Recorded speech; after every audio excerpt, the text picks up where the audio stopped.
C'est la photo traditionnelle quand on arrive à Shanghai. Un souvenir devant le compteur de vitesse du Maglev, le train qui relie l'aéroport à la ville. Une pointe à 431 km/h, record mondial. Shanghai donne le ton d'entrée.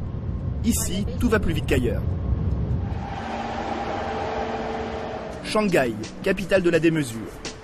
19 millions d'habitants, 120 nouveaux gratte-ciel chaque année et le plus long métro du monde. Un rythme effréné qui donne le tournis même aux Shanghaïens. À 55 ans, Wei Wen s'offre parfois une promenade dans son ancien quartier où elle a perdu tous ses repères. Cette photo a été prise en 2002. Ici, il y avait un champ de colza avec plein de fleurs. Et ici, ma maison. En 2002, le gouvernement nous a fait déménager pour construire tous ces grands immeubles. Wei Wen a toujours vécu ici, dans le district de Lujiazui. Lujiazui, c'est désormais le centre financier de la ville, la fierté des Shanghaïens. On surnomme le quartier le Manhattan chinois, sauf qu'ici, les gratte-ciel sont bien plus hauts qu'à New York. Difficile d'imaginer qu'il y a 20 ans seulement, Lujiazui ressemblait à ça. Des champs, des entrepôts, un port de pêche et une population très pauvre. Wei Wen a beaucoup de souvenirs, mais aucun regret. On utilisait l'eau de la rivière voisine, elle n'était bien sûr pas potable. Il n'y avait pas de toilettes. Pour la nourriture, on utilisait les produits des fermes des environs. 20 ans plus tard, il y a tous ces immeubles. Cet endroit est devenu la zone la plus fantastique, le plus beau quartier du district. 20 ans exactement, car le destin de Shanghai bascule en 1990, quand le gouvernement chinois décide d'en faire sa capitale économique.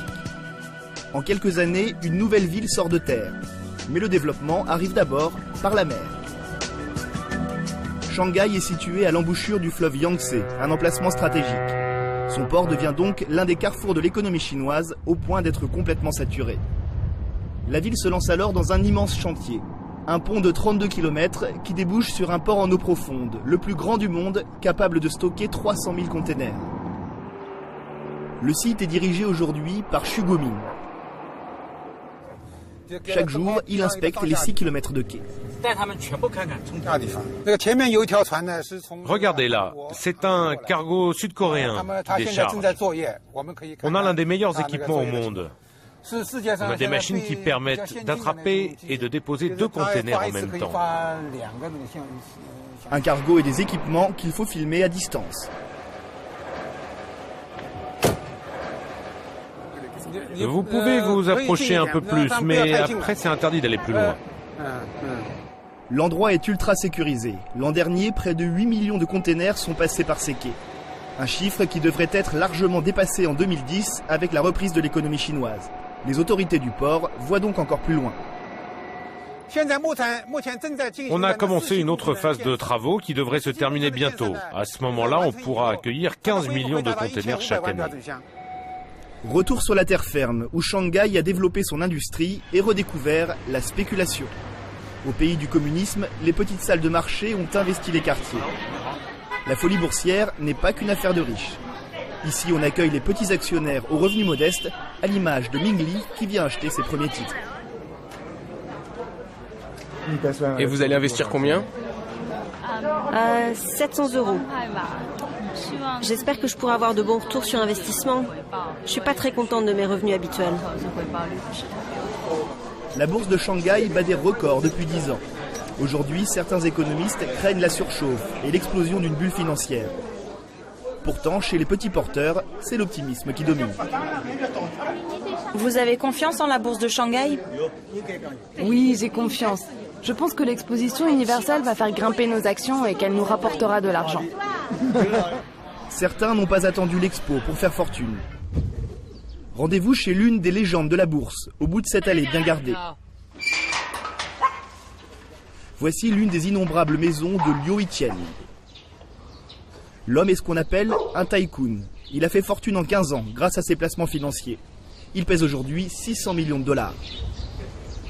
Des personnages comme lui, il y en a des dizaines à Shanghai, riches et décomplexés.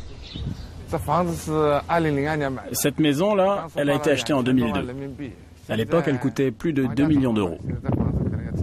Aujourd'hui, il doit y en avoir pour plus de 10 millions d'euros. Visite guidée à l'intérieur du palace. Un style hétéroclite et un goût certain pour la dorure. Liu Yiqian est aujourd'hui l'un des plus grands collectionneurs d'art de Chine. Des dizaines d'œuvres encore emballées s'entassent dans son arrière-cuisine. Le milliardaire est visiblement plus investisseur que connaisseur. C'est une sculpture. Elle doit venir d'un artiste français. Un artiste très célèbre. Le temps d'un coup de fil à sa femme, et Liu Yiqian retrouve son nom. Dis-moi, elle vient bien de France, la statue? Ah, il s'appelle Rodin. Je connais pas, moi, Rodin. Il est français, Rodin? Ah, Rodin. C'est Rodin. Rodin de France. Si Rodin est inconnu, la période maoïste, elle, est exposée un peu partout. Cela peut paraître surprenant, mais le pop art révolutionnaire est à la mode chez les milliardaires chinois.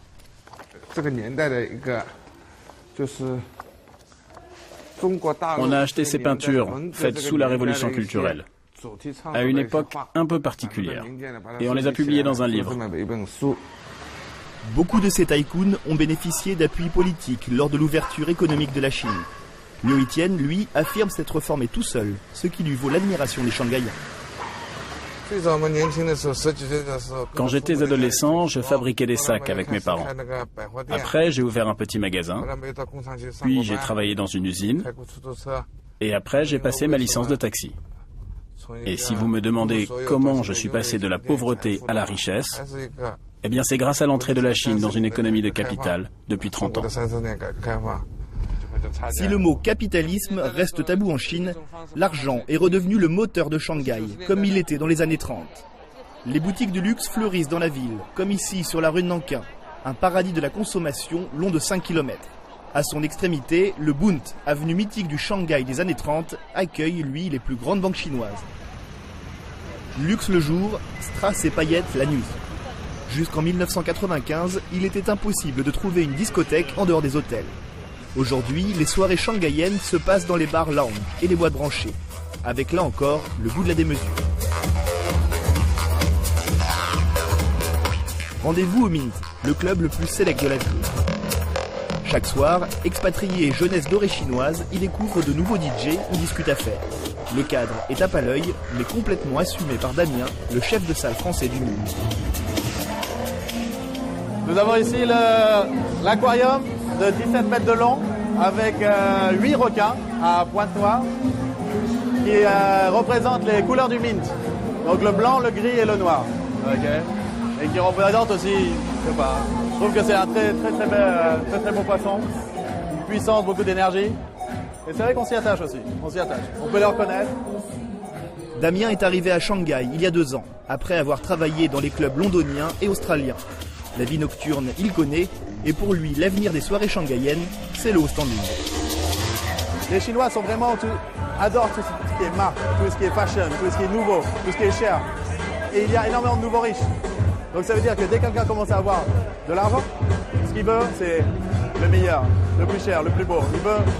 Ce qu'ils aiment, c'est se montrer. Se montrer et prendre une revanche sur le passé. Appauvri et persécuté sous la révolution culturelle de Mao Tse-tung, Shanghai renoue avec les tabous d'il y a 30 ans. Le luxe, la fête et l'influence occidentale. Mais à Shanghai, comme ailleurs en Chine, on évite de parler politique en public. Quand on évoque le passé maoïste, c'est souvent la langue de bois qui domine. Si notre puissant leader Mao nous voyait maintenant, il serait satisfait. Parce qu'après avoir reçu son glorieux héritage, nous acceptons maintenant les idées occidentales. Et ça aussi, c'est une sorte de réforme et de progrès.